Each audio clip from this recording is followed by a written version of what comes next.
बिस्मिल्लाहिर्रहमानिर्रहीम। अस्सलाम वालेकुम नाजरीन, आप देख रहे हैं आज तक न्यूज़। इससे पहले आप इस कहानी की 37 साल सुन चुके हैं और अब किस नंबर 38 मुलाहिजा फरमाएं।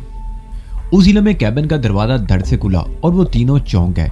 टैटू दरवाजे से एक कदम आगे बढ़कर रुक गया। उसके हाथ में पिस्तौल था और होंठों पर मकरूज सी मुस्कुराहट थी। हम तुम्हारा वाकई कुछ नहीं बिगाड़ेंगे, बशर्ते कि तुम लोग ये बता दो कि 500 किलो हीरोइन तुम लोगों ने इस लॉन्च के किस हिस्से में छुपाई है।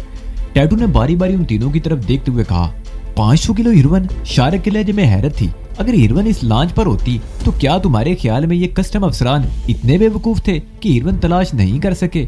इनकी बेवकूफी में शुबा नहीं, टैटू ने कहा, लेकिन मैं बेवकूफ नहीं हूँ।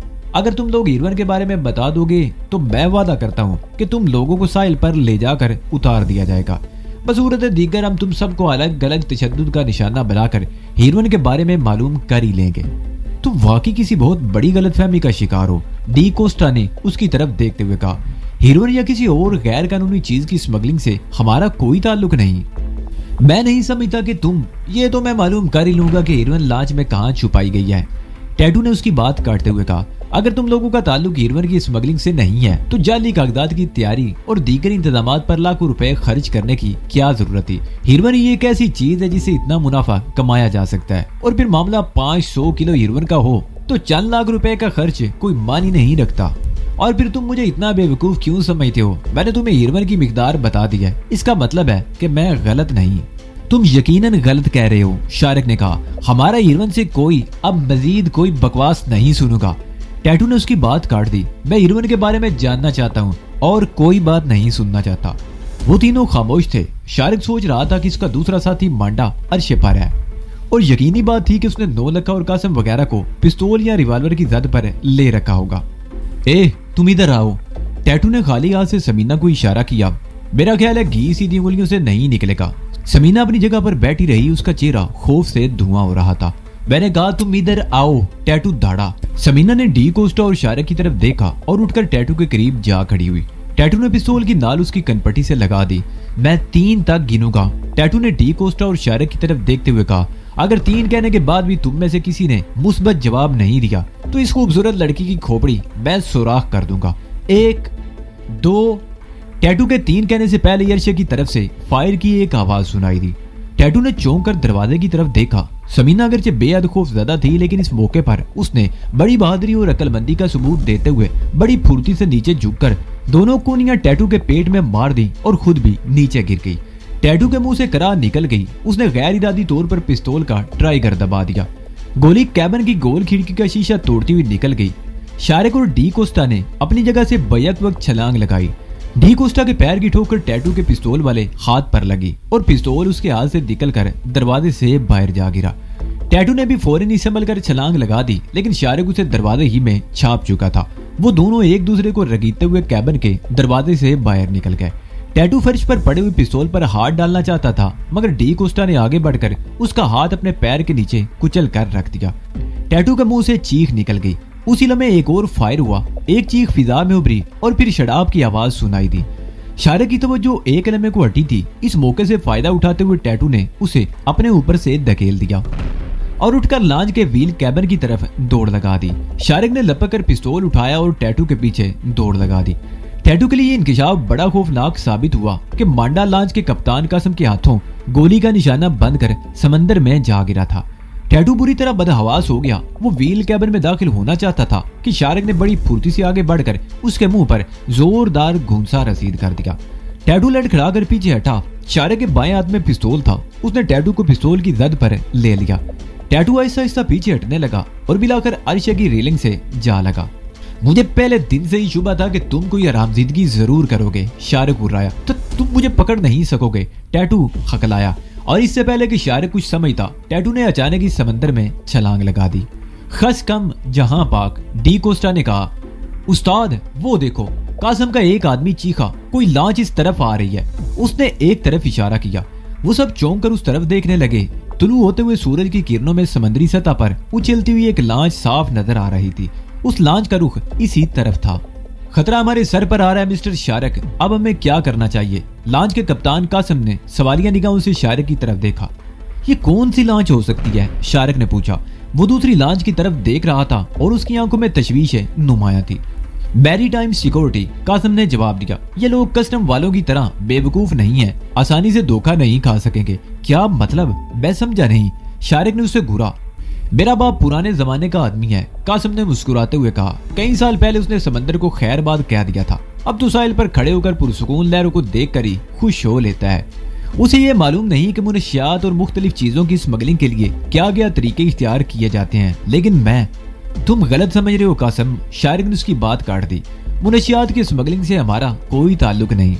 बकौल शख्स से मैंने भी गाट गाट का पानी पिया है शारिक बाबू, कासिम ने मैनी खेज अंदाज में मुस्कुराते हुए कहा। इस मिशन पर रवानगी से पहले 3-4 दिन तक तुम लोग इस लॉन्च पर जो कुछ करते रहे हो सब मेरी नजरों में है। ये आलात तो दूसरों को धोखा देने के लिए हैं। असल माल तो इस लोहे के डिब्बे में है जो इस लॉन्च के पैंदे में बंधा हुआ है। इस बात को ज़हन में रखना। कस्टम वाले जाली कागजात और इन आलात से धोखा खा सकते हैं, लेकिन मैरीटाइम सिक्योरिटी वाले नहीं। इनके पास बड़े जदीद तरीन इंतजामात हैं। वो 1 मिनट में मालूम कर लेंगे कि ये कागजात जाली हैं। वो यही करेंगे ना, वायरलेस पर अपने हेडक्वार्टर से राब्ता कायम करके हमारे कागजात के बारे में तस्दीक करने की कोशिश करेंगे। शारिक एक लम्हे को खामोश हुआ। उसके होंठों पर खफीफ सी मुस्कुराहट थी। लेकिन मैंने ये प्लानिंग बहुत सोच समझ कर की थी। आज जुमा है, तमाम सरकारी दफातर बंद होते हैं। कम अज कम आज का दिन तो ये किसी तरह भी हमारे कागजात के बारे में तस्दीक नहीं कर सकते। ऐसी बातों की तस्दीक के लिए तो इनके पास और भी बहुत से जराए हैं, कासिम ने कहा और चंद लम्हों की खामोशी के बाद दोबारा बोला। तुम शायद ये भूल रहे हो कि मांडा की लाश समंदर में तैर रही होगी और टैटू भी अभी अभी समंदरी लहरों पर हाथ पैर मार रहा होगा। इन दोनों में से कोई भी लांच वालों की नजरों में आ सकता है और ऐसी सूरत में उनकी शिकंजे से बच निकलना मुमकिन नहीं होगा।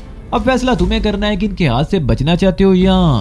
उसने मैनिखेत अंदाज में जुमला अधूरा छोड़ दिया। तुम क्या चाहते हो कासिम? शारिक ने उलझी हुई नजरों से उसकी तरफ देखा। उसे समझने में देर न लगी कि वो उन्हें ब्लैक मेल करना चाहता है। इंतजामात पर लाखों रुपए खर्च किए गए हैं तो माल तो करोड़ों का होगा, कासिम बोला। मैं तुम्हें 50,000 देने को तैयार हूँ, शारिक उसका मतलब समझते हुए बोला। 50,000 तो बहुत कम है शारिक बाबू, कासिम ने मुस्कुराते हुए कहा। 5 लाख की बात करो, 5 लाख की। देखो कासिम, शारिक ने उसके चेहरे पर नजरें जमाते हुए कहा, यह माल हमारा नहीं है, हम तो सिर्फ कमीशन पर काम कर रहे हैं। मैं तुम्हें ज्यादा से ज्यादा 1 लाख रुपए दे सकता हूँ। अगर तुम्हें कबूल है तो ठीक, बसूरत दीगर लांच रोक लो और इसके बाद जो होगा देखा जाएगा। वैसे तुम्हें ये बात भी ज़हन में रखनी चाहिए कि ये लांच तुम्हारी है। अगर इसमें से कोई गैर कानूनी चीज बरामद होती है तो बच तुम भी नहीं सकोगे। इसलिए अक्लमंदी यही है कि 1 लाख रुपए पर ही इक्तफा कर लो, ठीक है? कासिम के होंठों की मुस्कुराहट गहरी हो गई। उसने अपने एक साथी को आवाज देकर करीब बुलाया और अपनी जबान में कुछ कहा। वो इंजन रूम की तरफ दौड़ गया। दूसरा साथी हदायत पाकर लांच के उस हिस्से की तरफ दौड़ गया जहां से रस्से और जाल वगैरह रखे हुए थे। पहला आदमी जल्दी वापस आ गया। उसने एक सूटकेस उठा रखा था। तुम लोग इसके साथ कैबिन में जाओ और कपड़े बदल लो। उस सूटकेस में एक जनाना जोड़ा भी है जो तुम्हारी इस साथी को पूरा आ जाएगा, बल्कि ढीला होगा और ढीला लिबास ही इसके लिए बेहतर है। हमें इस किस्म की सूरत का अंदाजा था, इसलिए मैंने पहले ही इंतजामात कर लिए थे। क्या करना चाहते हो? शारिक ने उलझी हुई नजरों से उसकी तरफ देखा। हम लोग माही गिर हैं, मछलियां पकड़ने के लिए गहरे समंदर की तरफ जा रहे हैं। खुले समंदर में माही गिरी का इजाजतनामा हमारे पास मौजूद है, कासिम ने कहा। लेकिन माही गिरी की लांच पर एक औरत की मौजूदगी। शारिक ने उलझी हुई निगाहों से उसकी तरफ देखा। वो कासिम का मतलब समझ गया था। माही गिरी की लांच पर किसी औरत का मौजूद होना अचंभे की बात नहीं, कासिम ने कहा। माही गिरी जब ज्यादा दिनों के लिए खुले समंदर में जाते हैं तो खाना वगैरह पकाने के लिए घर की किसी औरत को भी साथ ले लेते हैं और बाज़ औक़ात तो बच्चे भी साथ होते हैं। माहीगीरों की जिंदगी समंदर की लहरों पर गुजरती है, इसलिए औरत की मौजूदगी के बारे में परेशान होने की जरूरत नहीं। जाओ तुम लोग जल्दी से लिबास बदल लो। वो तमाम आलात जो कैबिन में लगा रखे हैं समंदर में फेंक दो। अर्शे पर लगे हुए आलात मेरे आदमी फेंक देंगे। तुम्हारे कागजात और अपने ये कपड़े समेट कर सूटकेस में बंद करके मेरे आदमी के हवाले कर देना। मेरा आदमी उनका भी बंदोबस्त कर लेगा। अब जाओ, देर मत करो। शारिक वगैरह कासिम के मातहत नबी बख्श के साथ कैबिन में आ गए। नबी बख्श ने सूटकेस मेज पर रख दिया और दूसरी मेजों पर लगे हुए आलात उखाड़ने लगे। शारिक ने तमाम कागजात समेट कर फाइल में जमा कर दिए। नबी बख्श वो कीमती आलात समंदर में फेंक आया। 9 लखा वगैरह सूटकेस में से लिबास निकाल रहे थे। ये पुराने और इस्तेमाल शुदा लिबास थे और ऐसे ही थे जैसे माही गिर इस्तेमाल करते हैं।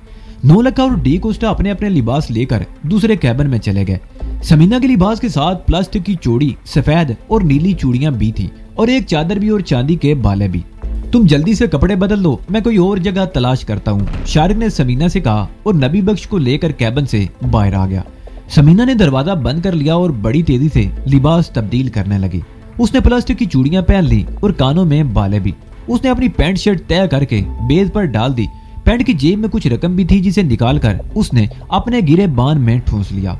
कैबिन के बाहर शारिक भी एक आड़ में खड़ा लिबास तब्दील कर रहा था। ये लिबास उसके जिस्म पर ढीला डाला था जो बहरहाल बेहतर था। सर पर चेक का रुमाल भी लपेट लिया और जूते उतार कर वो चप्पल पहन ली जो सूटकेस से बरामद हुई थी। दूसरों के हिस्से में भी एक एक चप्पल आई। सूटकेस में 2 जोड़े बच गए थे। कासिम ने पहले ही से पूरा इंतजाम कर रखा था। बाकी दोनों जोड़े टैटू और मांडा के लिए थे, लेकिन वो दोनों समंदर बुर्द हो चुके थे। समीना ने कैबिन का दरवाजा खोल दिया। उसने चादर भी ओढ़ रखी थी। 9 लाख की रंगत सांवली थी और डी कोस्टा अब उसी रंगत का मालिक था। उन्होंने जो लिबास पहने थे उनमें वाकई वो माई गिर ही लगते थे। शारिक और समीना की रंगत गोरी थी। समीना ने हाथ और चेहरा चादर में छुपा लिया था। पैर भी जमीन पर लगे हुए गागरे में छुप गए थे। अलबत्ता शारिक की रंगत उसकी चुगली खा सकती थी, लेकिन उसका भी हल तलाश कर लिया गया था। नबी बख्श उसे कैबिन वाले कमरे में ले गया। शारिक ने मोबाइल ऑयल वगैरह इस तरह हाथों और चेहरे पर मल लिया जैसे इंजन मैकेनिकों के मुंह आमतौर पर काले होते हैं। नबी बख्श सूटकेस ठिकाने लगा आया था जिसमें उनके कपड़े, जूते और वो जाली कागजात थे। फिर वो समीना को इशारा करते हुए बोला, बीबी तुम मेरे साथ आओ। समीना ने शारिक की तरफ देखा और फिर नबी बख्श के पीछे चल पड़ी। नबी बख्श उसे इंजन वाले कैबिन के पिछली तरफ ले गया। यहाँ 3 अतराफ में तख्ते खड़े करके ये मुख्तसर सी जगह गोया बावर्ची खाना के तौर पर मखसूस कर दी गई थी। मिट्टी के तेल का चूल्हा, चाय के बर्तन, प्लेटें और खाने पकाने के लिए जरूरत की हर चीज मौजूद थी। चूल्हा जल रहा था और उस पर धुएं से काली एक केतली चढ़ी हुई थी। इस डिब्बे में चाय की पत्ती है, इसमें चीनी और ये खुश्क दूध है। प्लास्टिक की इस कनस्तर में पीने का पानी। केतली चढ़ी हुई है, तुम यहाँ बैठकर चाय बनाओ। नबी बख्श ने उसे उसकी ड्यूटी समझा दी। 9 लखा और डी कोस्टा कासिम के दूसरे मातहत उम्र के 7 अरसे के एक हिस्से में मछलियां पकड़ने वाले जाल और रस्सों में उलझे हुए थे। शारिक इंजन वाले दरवाजे पर खड़ा था। उसकी नजरें धूप में चमकती हुई उस सफेद बोर्ड की तरफ जा रही थी जो लम्हा बलम्हा करीब आती जा रही थी। उसकी आंखों में तशवीश थी। कासिम ने उनके उलिये बदलने में अगरचे बड़ी फुर्ती दिखाई थी, लेकिन इस बात का अंदेशा बहरहाल मौजूद था कि उन पर किसी किस्म का शुबा न कर लिया जाए। उसे कासिम पर भी बड़ी हैरत थी। बज़ाहिर सीधा साधा नजर आने वाले ये आदमी बड़ा घाघ निकला था और इसने मौके से पूरा फायदा उठाया था। उसे यकीनन शुरू ही से इन पर शुबा रहा था और गालिबन किसी मौके की तलाश में था। शाहरुख को यह दादा लगाने में भी दुश्वारी पेश नहीं आई थी कि कासिम की लांच स्मगलिंग में इस्तेमाल होती रही थी और वो खुद भी इस धंधे में मुलव्वस रहा होगा। अगर ऐसा ना होता तो वो उनके बारे में इस कदर सही अंदाजा ना लगा लेता। कासिम की सारी जिंदगी समंदर की लहरों पर गुजरी थी। वो एक मशाक मल्लाह था। वो लांच को उस जगह से बहुत दूर ले गया था जहाँ समंदर में मांडा की लाश गिरी थी और टैटू ने छलांग लगाई थी। वैसे उसे यकीन था कि वो दोनों अब तक मछलियों की खुराक बन चुके होंगे, लेकिन उसके बावजूद वो मैरीटाइम सिक्योरिटी वालों को कोई ऐसा मौका नहीं देना चाहता था जिससे उन पर किसी किस्म का शुबा कर सके। वो लांच को इस तरह वहां से निकाल कर ले गया था कि ये शुबा भी ना हो सके वो फरार की कोशिश कर रहे हैं। दूसरी लांच करीब होती जा रही थी। वो निस्फ दायरे की सूरत में आगे बढ़ रही थी। उसका अंदाज ऐसा था जैसे सामने से उस लांच का रास्ता रोकना चाहती हो। लांच पर भारी मशीन गन्ने नस्म थी और जवान बड़े अलर्ट होके उन मशीन गन्नों के साथ खड़े थे, जैसे अपने अफीसर का हुक्म मिलते ही फायर खोल देंगे। कुछ जवान सब मशीन गन्ने संभाले खड़े थे। कासिम ने अपनी लांच की रफ्तार कम कर दी और बिलाखिर वो रुक गई। दूसरी लांच भी उनके बराबर आकर रुक चुकी थी। वो जवान रेलिंग पर चढ़कर उनकी लांच पर कूद आए। ओहो, ये कासिम है, एक जवान ने कासिम की तरफ देखते हुए कहा, जो व्हील कैबिन से निकलकर उनकी तरफ आ रहा था। कासिम ने आगे बढ़कर बड़े पुरतपाक अंदाज से उनसे हाथ मिलाया। एक दूसरे को शिनाख्त कर लेना कोई नई बात नहीं थी। समंदर में एक दूसरे से आमना सामना होता ही रहता है। 2 और आदमी भी लांच पर आ गए। उनमें से एक ऑफिसर था। उसने भी कासिम को पहचान लिया। इस मर्तबा तुम जल्दी समंदर में वापस आ गए, ऑफिसर ने उसकी तरफ देखते हुए कहा। अभी 3-4 दिन पहले तो तुम साहिल पर गए थे। मौसम अच्छा है, हमने सोचा क्यों ना एक लंबा फेरा लगा लिया जाए। आप जानते हैं फिर तो बरसात का मौसम शुरू होने वाला है। कासिम ने कहा। लंबा चक्कर? ऑफिसर ने उसे घूरा। वाकई कोई लंबा चक्कर तो नहीं चला रहे? नहीं साहब, आप जानते हैं मैं ऐसे धंधों में नहीं पड़ता जिसमें कोई इज्जत भी ना रहे, कासिम ने जवाब दिया। कितने आदमी हैं तुम्हारे साथ? ऑफिसर ने पूछा। हम टोटल 7 हैं जी, इसमें मेरी घरवाली भी शामिल है, कासिम ने जवाब दिया। फिर कासिम ने कहा, जा वेक वो चाय बना रही है या उसने गाय के पाए चढ़ा रखे हैं, चाय लाकर पिलाओ मेहमानों को। नबी बख्श इंजन वाले कैबिन में पिछली तरफ चला गया। ऑफिसर अरशे पर मौजूद आदमियों को घूर रहा था। फिर वो इशारे के करीब आकर रुक गया, जो इंजन वाले कैबिन के दरवाजे से टेक लगाए खड़ा था। उसके हाथ में एक कपड़ा था जिस पर तेल वगैरह के डब्बे लगे हुए थे। कप्तान साहब, कासिम जल्दी से उनके करीब आ गया। ये अपना मिस्त्री अब्दुल रहीम, इंजन कुछ परेशान करने लगा था, इसलिए मैंने इस मर्तबा इसे भी साथ ले लिया। ऑफिसर गहरी नजरों से शारक की तरफ देख रहा था। शारक के दिल की धड़कन तेज होती जा रही थी, लेकिन उसने अपने चेहरे से किसी किस्म के तासरात का इजहार नहीं होने दिया था। ठीक उसी लम्हे नबी बख्श प्लास्टिक की एक प्लेट में 4 मग्गे रखे हुए आ गया। प्लास्टिक के मग्गे खासे इस्तेमाल शुदा लग रहे थे। चाय पियो कप्तान साहब। कासिम ने एक मग्गा उठाकर कप्तान की तरफ बढ़ा दिया। मैं चाय नहीं पीऊंगा, अलबत्ता तुम्हारी लांच चेक करना चाहता हूँ, ऑफिसर ने जवाब दिया। जरूर जी, आप अपनी ड्यूटी पूरी कीजिए, कासिम ने कहा और चाय का मग्गा शारक की तरफ बढ़ा दिया। शारक मग्गा लेकर हल्की हल्की चुस्कियां लेने लगा। ऑफिसर ने अपने जवानों को इशारा किया, वो लांच में फैल गए। ऑफिसर इंजन वाले कैबिन के ऊपर से घूमकर दूसरी तरफ आ गया। कासिम भी उसके साथ था। समीना चूल्हे के सामने बैठी हुई थी। उसने चादर इस तरह ओढ़ रखी थी कि हाथ तक छुप कर रह गए थे। ये मेरी घरवाली है जी। पुष्प पर कासिम की आवाज सुनकर समीना का दिल उछलकर हल्क में आ गया। उसके साथ ही उसका खून खोल उठा। कमबख्त किसके सामने अपनी बीवी बता रहा था, लेकिन अगले ही लम्हे खौफ गुस्से पर गालिब आ गया। कासिम के साथ यकीनन कोई सिक्योरिटी ऑफिसर था। अगर उसे जरा सा भी शुबा हो गया कि ये औरत इसकी घरवाली नहीं, तो वो सब लोग कानून के शिकंजे में इस तरह कसे जाएंगे कि निजात की कोई राह नजर नहीं आएगी। तकरीबन 1.5 घंटे तक तलाशी का सिलसिला जारी रहा। सिक्योरिटी के जवान मुतमईन थे कि लांच पर कोई ऐसी चीज नहीं जिसे गैर कानूनी कहा जा सके। अलबत्ता उन्होंने इस पहलू पर ध्यान ही नहीं दिया था कि लांच के अरशे पर 4 अफराद का वजूद ही गैर कानूनी था। सिक्योरिटी ऑफिसर और तमाम जवान अपनी लांच पर चले गए। वो लांच हरकत में आकर आहिस्ता आहिस्ता दूर हटने लगी, जबकि उनकी लांच वहीं खड़ी रही। वो लोग अरशे पर इस तरह चलते फिरते रहे जैसे काम में मसरूफ हो। तकरीबन 1 घंटे बाद सिक्योरिटी की लांच निगाहों से ओझल हो चुकी थी। कासिम ने अपनी लांच का इंजन स्टार्ट कर दिया और उसे हरकत में ले आया। धूप तेज हो गई थी। तेज हवा होने के बावजूद धूप की तपश से उनके दिमाग पीले पीले होने लगे थे। अभी तो दिन की इब्तदा हुई थी। शारक का ख्याल था कि अगर गर्मी बढ़ती रही तो दोपहर के वक्त ये लोग पागल हो जाएंगे। इन्होंने भी सिर्फ चाय ही पी थी। नाश्ते के लिए बंद खुराक के डिब्बे खोले गए और एक मरतबा फिर चाय बनाना पड़ी।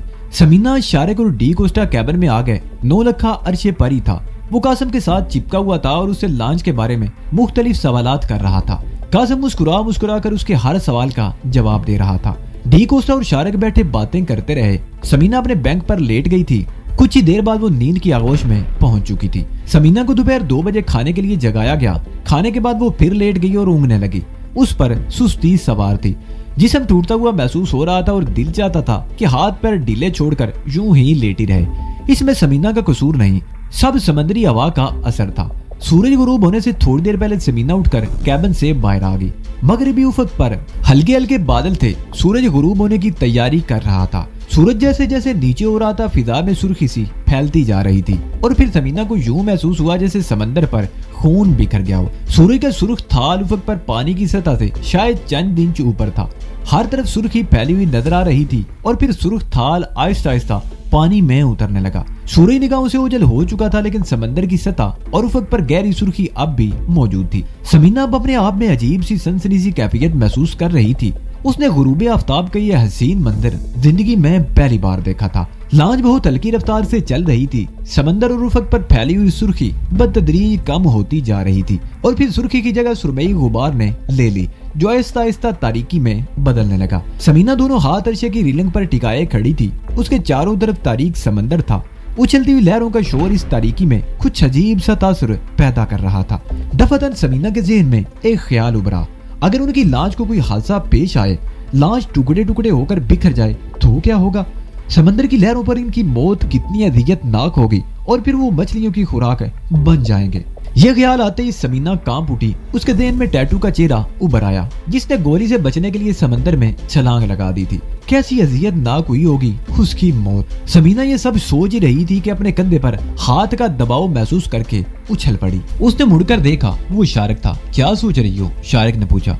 सोच रही हूँ कि अगर हमारी लांच को कोई हादसा पेश आ जाए तो हमारा अंजाम क्या होगा? समीना ने कहा। समंदर को मुंह का जायका बदलने के लिए एक नई खुराक मिल जाएगी, और क्या? शारक ने हंसते हुए जवाब दिया। शायद ऐसे ही हो, समीना ने जवाब दिया। उसके लहजे में उदासी थी। तुम कुछ उदास लग रही हो, शारक ने उसके चेहरे पर नजरें जमाते हुए कहा। तो क्या तुम्हारे ख्याल में मुझे क्या लगाने चाहिए? समीना ने उसे घूरा। मेरी जिंदगी के रास्ते बदल गए हैं। उसके मुंह से बेइख्तियार गहरा सांस निकल गया। मैं कॉलेज की एक प्रोफेसर थी। बच्चों को जेवरे तालीम से आरास्ता कर रही थी। उन्हें ये बताती कि अच्छा क्या है और बुरा क्या है।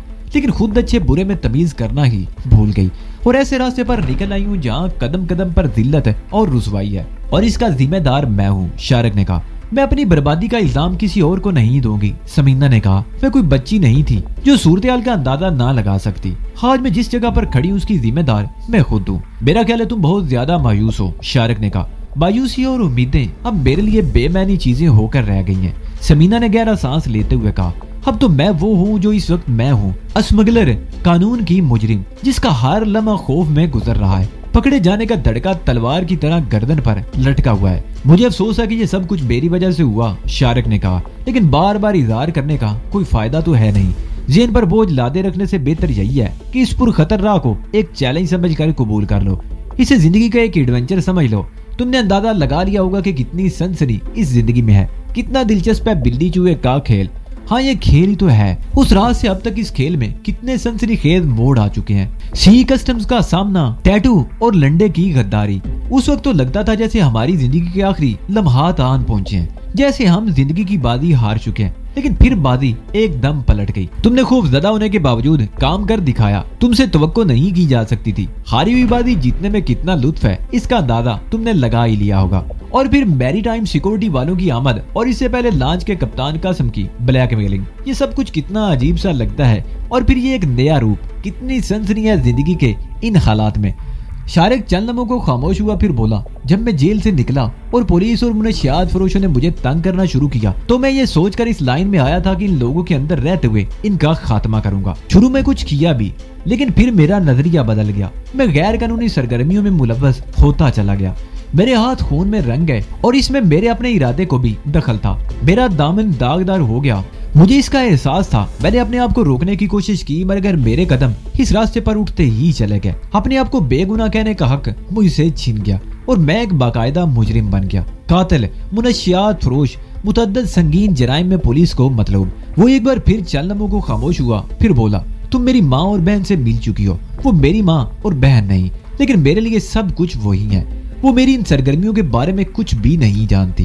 वो समझती है कि मैं एक मुअद्दद शख्स हूँ और बाइज्जत कारोबार कर रहा हूँ, जिसके लिए मुझे अक्सर कई रोज तक घर से बाहर रहना पड़ता है। मैं भी यही समझता हूँ कि मेरे अंदर का आदमी अभी जिंदा है और मैं अपने अंदर के उस आदमी को मरने नहीं दूंगा। तुम जानती हो कि कोई भी शख्स पैदाइशी मुजरिम नहीं होता। उसके किरदार की तश्कील उसके इर्द गिर्द का माहौल करता है। मैं तुम्हारे सामने हूँ, 9 लखा तुम्हारे सामने है। टैटू को भी तुम देख चुकी हो। वो कराची यूनिवर्सिटी का ग्रेजुएट था। क्या तुम समझती हो कि उसने अपनी खुशी से जराइम की दुनिया में कदम रखा होगा? नहीं समीना, ऐसा नहीं है। जैसा कि मैं पहले भी कह चुका हूँ कि इंसान का किरदार उसके इर्द गिर्द का माहौल तश्कील देता है। गलती किसी से भी हो सकती है, लेकिन हमारा माशरा कुछ अजीब सा है। गलती करने वाले की इस्लाह करने की बजाय उससे नफरत करने लगता है और उसे मजीद गलतियां करने पर मजबूर करता चला जाता है।